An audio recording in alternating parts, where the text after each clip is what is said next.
Bismillahirrahmanirrahim. Assalamualaikum warahmatullahi wabarakatuh. Sebelumnya saya ingin memperkenalkan diri. Nama saya M. Bagus Arda Kamal, absen 21 kelas D. Nah, saya di sini akan menjelaskan tentang modul ajar kurikulum Merdeka Matematika.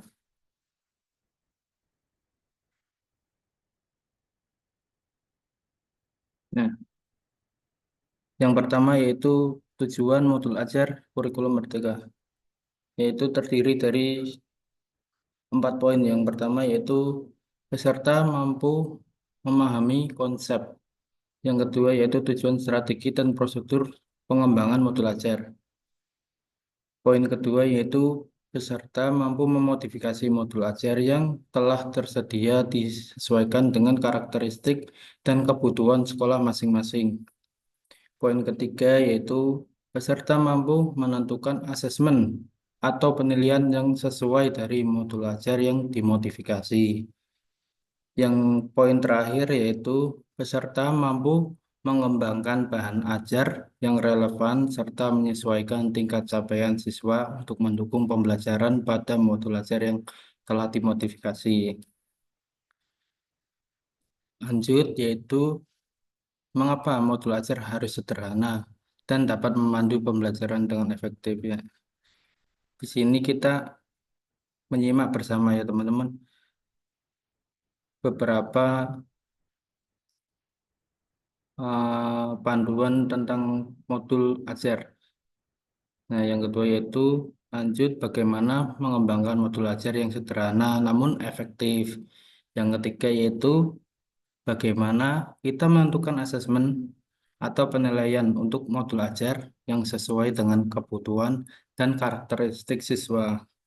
Yang keempat yaitu mengapa modul ajar perlu berpusat kepada murid dan memperhatikan perbedaan karakteristik siswa. Yang kelima, bagaimana kita memilih dan memodifikasi modul ajar yang sesuai dengan kebutuhan dan karakteristik siswa. Yang keenam, bagaimana mengadaptasi modul ajar agar relevan dan sesuai dengan tingkat capaian siswa. Yang terakhir atau ketujuh, bagaimana kita memilih dan menentukan bahan ajar yang relevan untuk modul ajar. Hmm. Selanjutnya, apa sih yang dimaksud dengan modul ajar?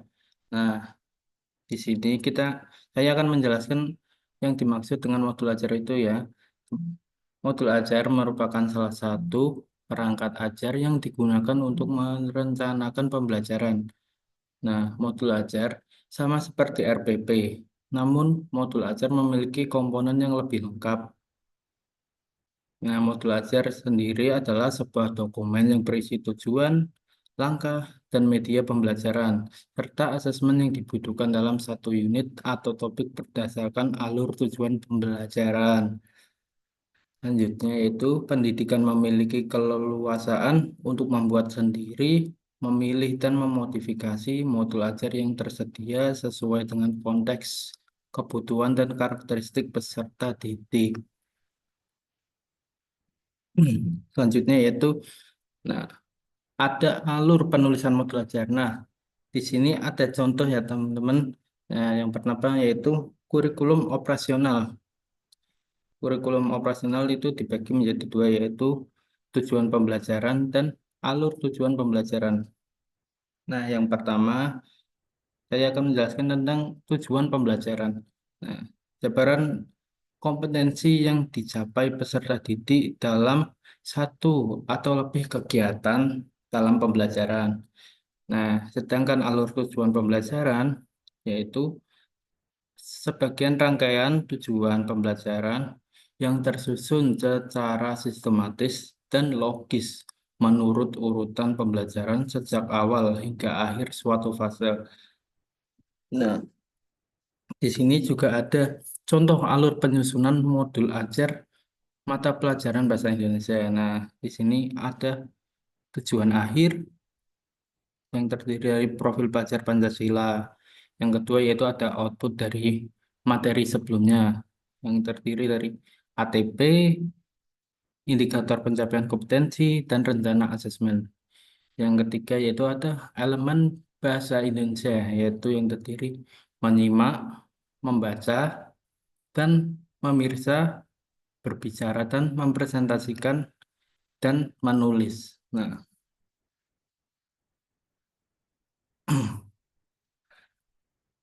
nah, di sini ada komponen modul ajar yang lengkap. Nah, di sini ada contoh ya teman-teman. Apa sih itu komponen modul ajar? Nah, komponen modul ajar itu ada yang pertama, ada fase capaian modul ajar. Yang kedua yaitu jumlah jam pelajaran. Yang ketiga, model belajar. Yang keempat, tujuan pembelajaran. Yang kelima yaitu dimensi Pancasila. Keempat yaitu yang keenam yaitu pengetahuan atau keterampilan persyarat. Selanjutnya yaitu ada komponen detail modul ajar per pertemuan. Yang pertama yaitu ada bahan ajar, pemahaman bermakna, pertanyaan pemantik, indikator keberhasilan, asesmen, sarana dan prasarana. Yang terakhir yaitu rencana kegiatan. Nah, selanjutnya ada lampiran.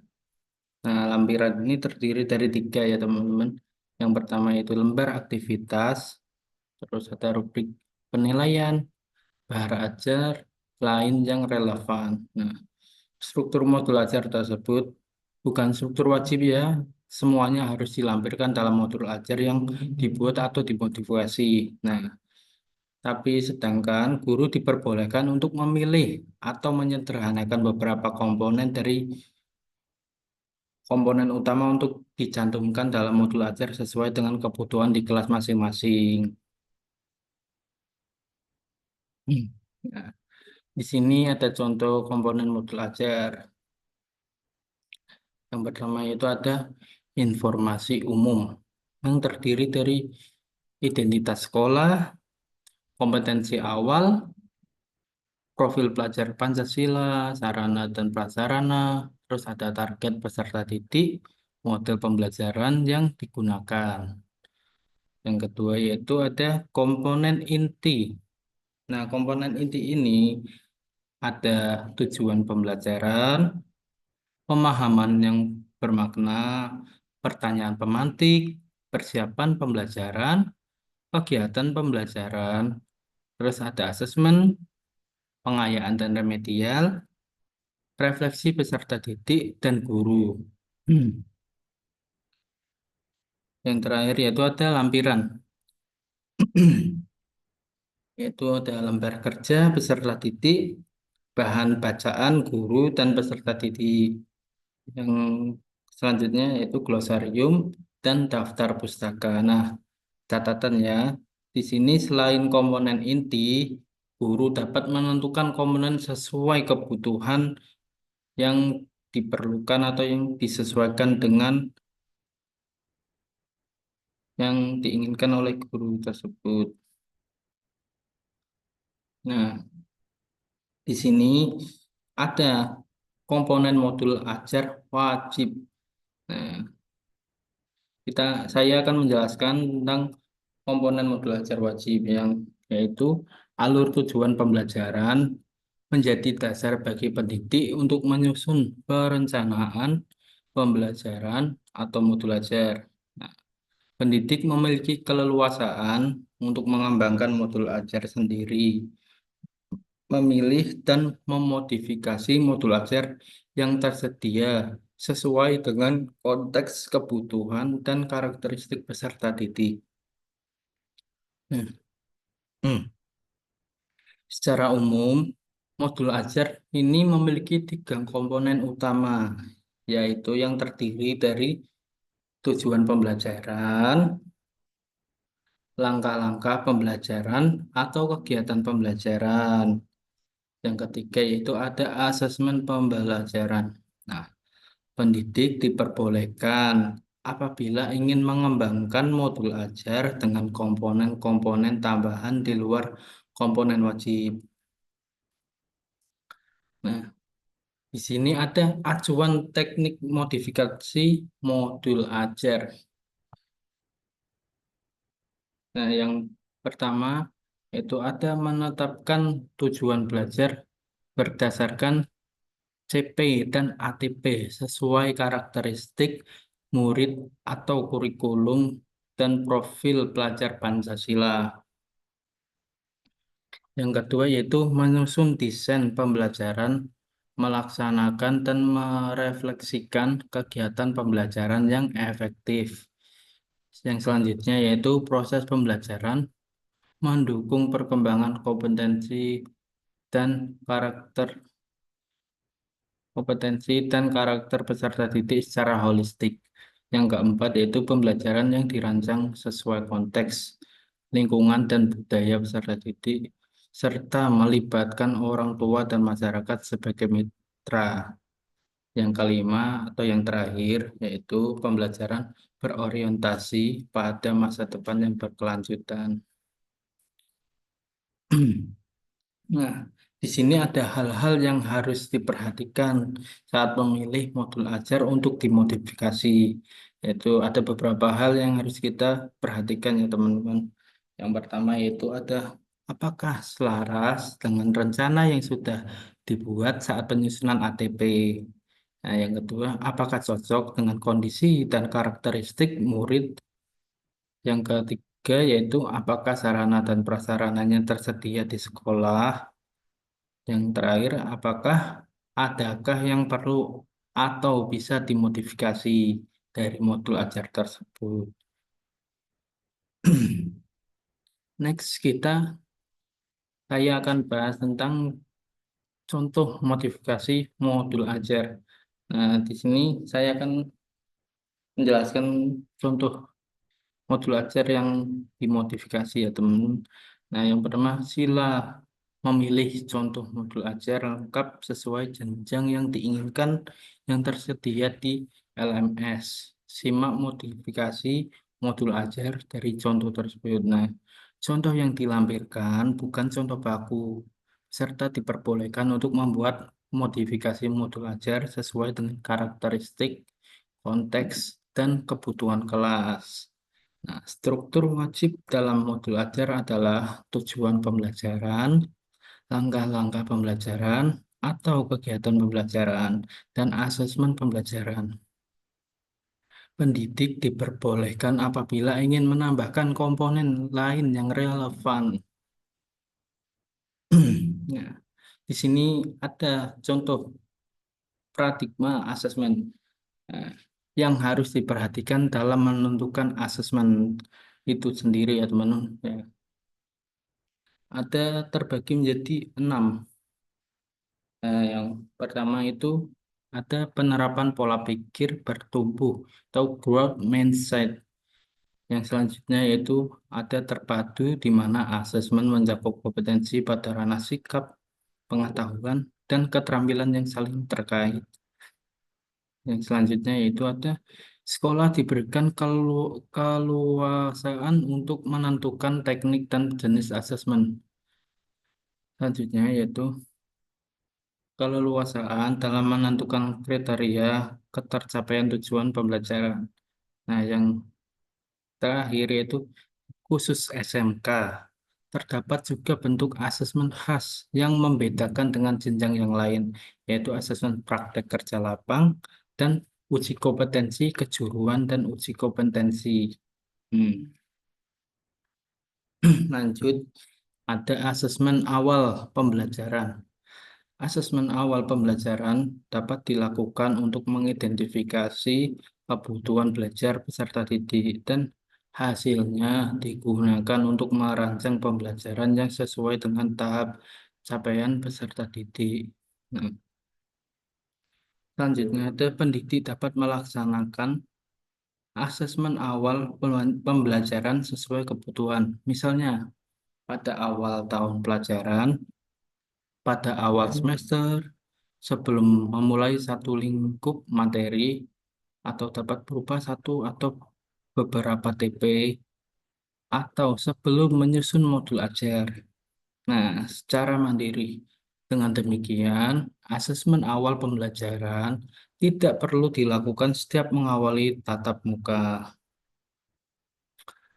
Nah, asesmen pada awal pembelajaran diharapkan tidak memberatkan pendidik atau satuan pendidikan. Namun, demikian, jika pendidik atau satuan pendidik kan memiliki kemampuan dapat melengkapi data tambahan dengan melakukan asesmen non-kognitif yang mencakup kesiapan belajar, minat profil belajar, latar belakang keluarga, riwayat tumbuh kembang, dan lain-lain. Ini ada asesmen pembelajaran. Nah, asesmen merupakan bagian terpadu dari proses pembelajaran, memfasilitasi pembelajaran dan menyediakan informasi yang holistik sebagai umpan balik untuk pendidik, peserta didik, dan orang tua agar dapat memandu mereka dalam menentukan strategi pembelajaran selanjutnya.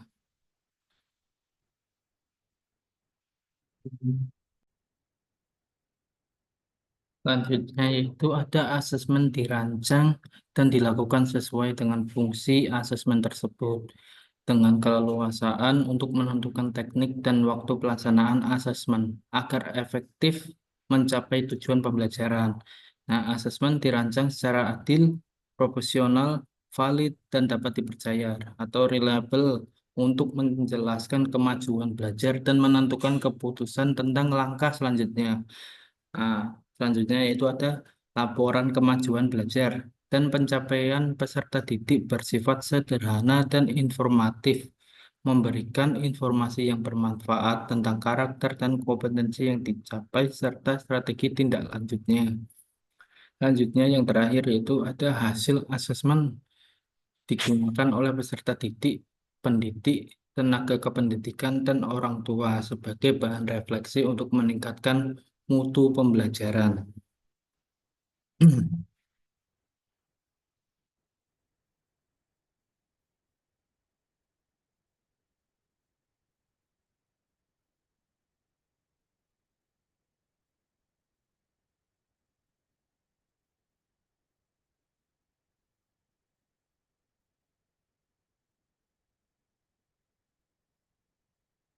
Nah, selanjutnya yaitu ada alur asesmen. Yang pertama yaitu menentukan tujuan pembelajaran sesuai alur perkembangan dimensi, merancang indikator, memastikan kedalaman tujuan, membuat indikator yang mencakup aspek kognisi, sikap keterampilan.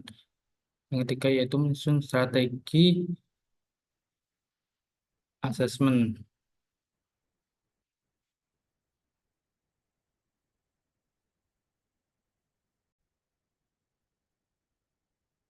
Yang selanjutnya itu yang keempat, menyiapkan alat ukur atau instrumennya atau yang biasa disebut rubrik. Ya, selanjutnya menyiapkan instruksi atau panduan untuk murid atau lembar kerja. Yang keenam, mengolah hasil asesmen dan bukti pencapaian peserta didik untuk membuat inferensi atau kesimpulan untuk mengenai pencapaian peserta didik terhadap tujuan pembelajaran. Yang ketujuh yaitu menyusun rapor.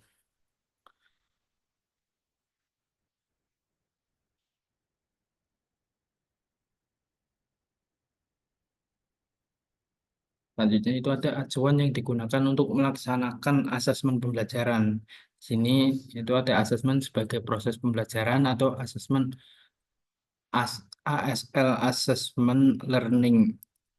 Asesmen untuk merefleksi proses pembelajaran dan berfungsi sebagai asesmen formatif.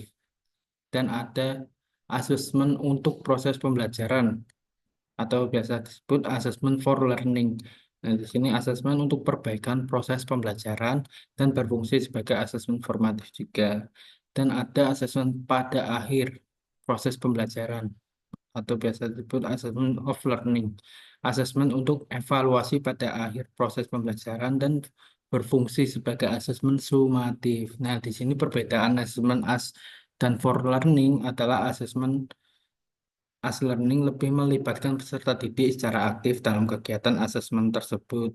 Peserta didik diberi pengalaman untuk belajar menjadi penilai bagi diri sendiri dan temannya.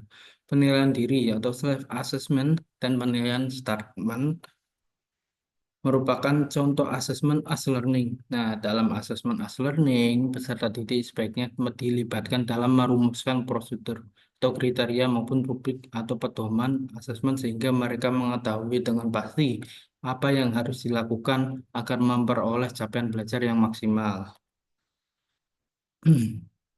Selanjutnya yaitu ada jenis asesmen. Nah, asesmen terbagi menjadi tiga yaitu AS, for, dan OF. AS sebagai asesmen formatif sebagai refleksi proses pembelajaran dan for asesmen untuk perbaikan proses pembelajaran dan OF terhadap asesmen sebagai evaluasi pada akhir proses pembelajaran atau asesmen sumatif.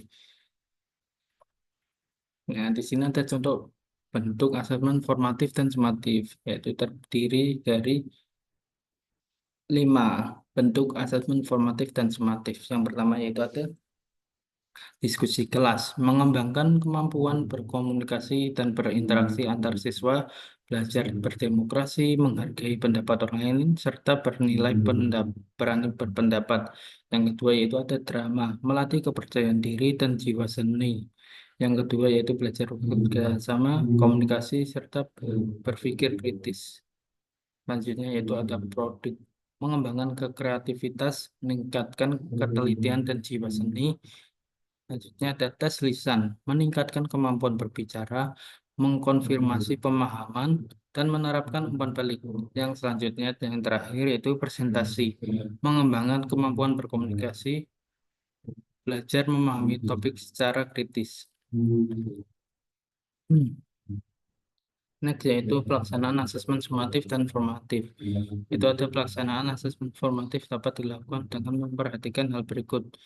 Yang pertama yaitu ada dilaksanakan kebersamaan dalam proses pembelajaran yang kemudian ditindaklanjuti untuk memberi perlakuan berdasarkan kebutuhan peserta didik serta perbaikan proses pembelajaran. Yang kedua yaitu pendidik dapat menggunakan berbagai teknik seperti observasi, performa, kinerja, produk, proyek, dan portofolio maupun tes.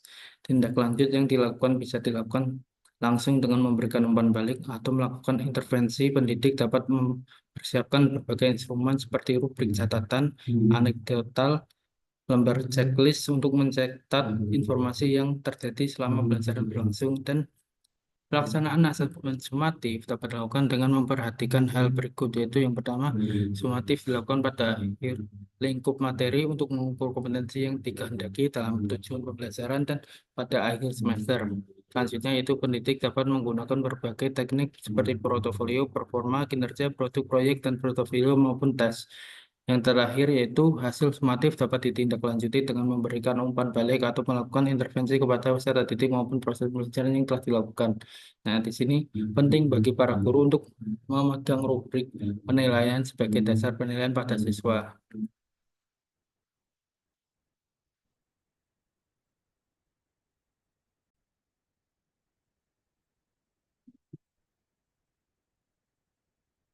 Next yaitu ada pengembangan bahan ajar, yaitu yang harus diperhatikan dalam memilih bahan ajar.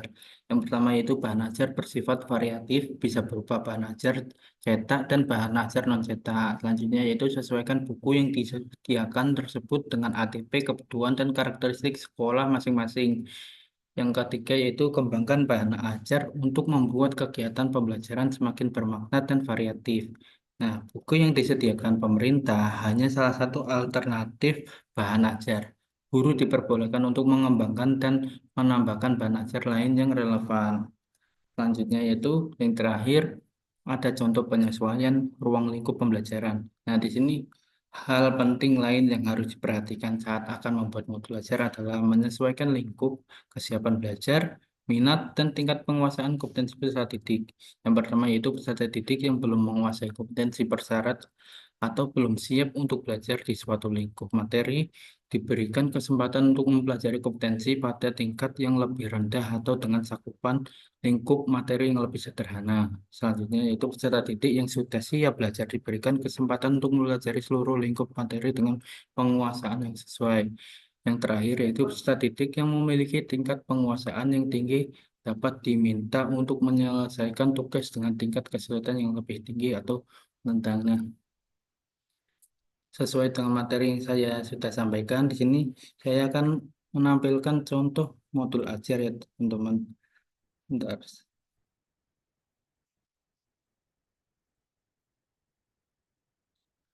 Di sini ya teman-teman, contoh modul ajar.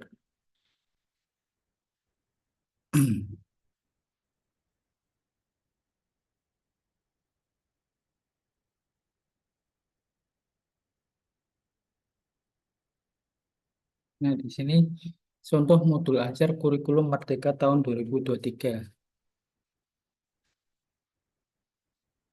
Nah, yang pertama yaitu ada terdiri identitas modul. Nah, identitas modul terdiri dari penyusun, instansi, nama sekolah, tahun penyusunan, jenjang sekolah, terus mata pelajaran, fase kelas, bab, dan topik yang dibahas, alokasi waktu.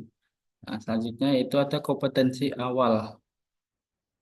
Kompetensi awal yaitu kita harus memahami nilai tempat suatu bilangan. Nah, contoh dari modul ajar yang saya tampilkan ini ya teman.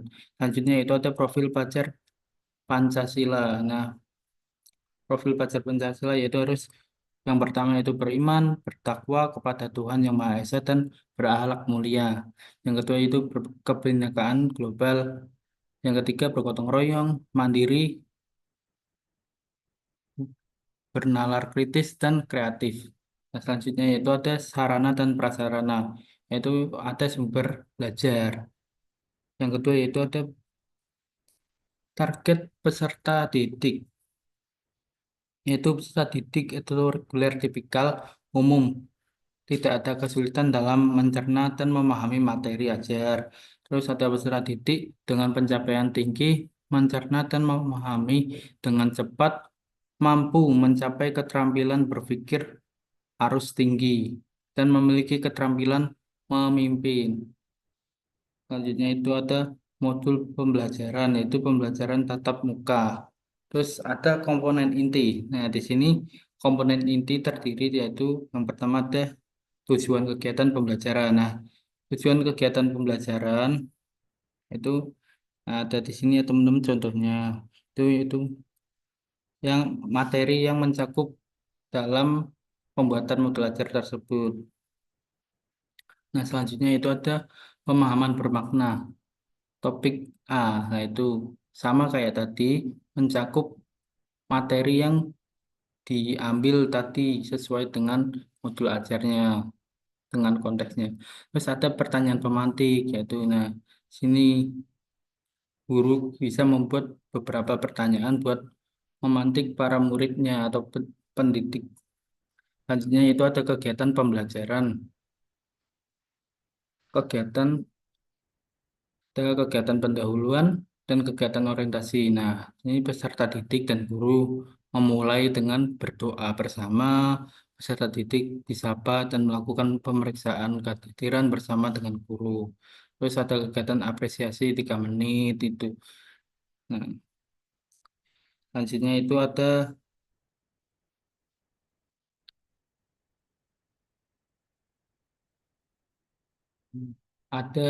kegiatan penutup, yaitu selama 2 menit.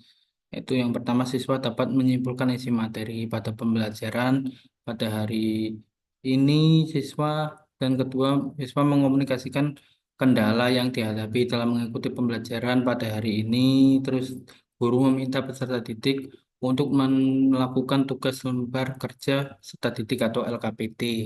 Yang keempat yaitu guru mengajak peserta didik untuk berdoa penutup. Nah, terus ada kegiatan, ada asesmen atau penilaian. Nah, di sini ada contoh rubrik penilaian proyek ya teman-teman, yaitu ada tahap 1, tahap 2, tahap 3, dan tahap 4. Dan di sini ada contoh penilaian yaitu sangat baik, baik, cukup, dan perlu perbaikan.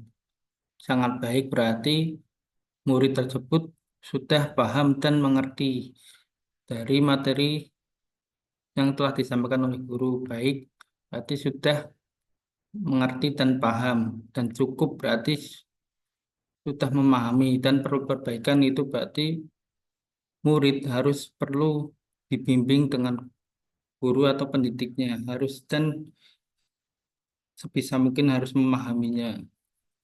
Nah, ada tahap 5 juga teman-teman yang tadi terlewat. Nah, selanjutnya itu ada contoh rubrik penilaian presentasi produk. Sama kayak tadi, nah di sini ada sikap presentasi, yaitu harus berdiri tegak, kedua suara terdengar jelas, melihat ke arah audiens, keempat mengucapkan salam pembuka, terus kelima mengucapkan salam penutup. Ya, penilaian sama kayak tadi, dinilai dengan sangat baik, baik, cukup, dan perlu perbaikan. Yang selanjutnya yaitu ada kegiatan pengayaan dan remedial. Nah, pengayaan tersendiri yaitu peserta didik dengan nilai rata-rata dan nilai di atas rata-rata mengikuti pembelajaran dengan pengayaan. Terus ada remedial diberikan kepada peserta didik yang membutuhkan bimbingan untuk memahami materi atau pembelajaran mengulang kepada siswa sebelum mencapai capaian pembelajaran. Terus ada uji pemahaman. Nah, uji pemahaman itu tentang kunci jawaban. Contohnya kayak gini ya teman-teman. Nah, selanjutnya itu ada lampiran atau lembar kerja peserta didik LKPD. Nah, contoh LKPD kayak gini ya yang saya tampilkan di layar. Nah, next. Nanti di sini ada bahan bacaan guru dan peserta didik yaitu bahan bacaan guru pada umumnya itu ada pada materi yang diliput atau dalam konteks materi pada hari tersebut. Selanjutnya itu ada glosarium. Nah, glosarium peserta didik akan belajar mengenai tentang materi yang telah disampaikan oleh guru dan diharapkan para murid bisa memahami dan menyimpulkan dalam materi yang telah disampaikan oleh pendidiknya.